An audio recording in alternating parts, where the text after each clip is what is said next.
Now let's talk about TPM, Trusted Platform Module. So what is TPM is?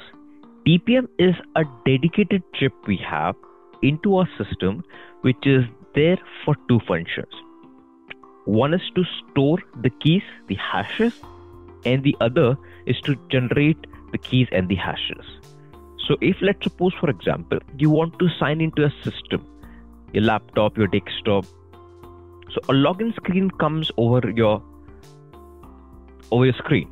You enter up the username and a password, correct? So where actually that particular password is being stored, through which your respective system would be able to cross-verify that the password that you have entered is correct. Initially, when you set up your password, it is stored up into the TPM chip. And the next time you log in, it asks for your re-authentication and it cross-verify the keys and the password that is stored into the TPM and that you have put up. If both the entries are correct, in that case, the user is actually who he say he is and he will be provided the access. That's what we have into the TPM, Trusted Platform Module. Now, we are in a transitional phase going from TPM 1.0 to TPM 2.0.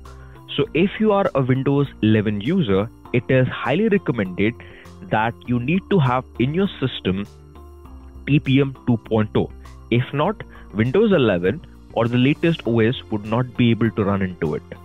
So this is kind of a requirement because now the new advanced encryption algorithms are there which need 2.0 to manage it, process it and store it, which TPM 1.0 fails to do. So guys, this is till here. Thank you.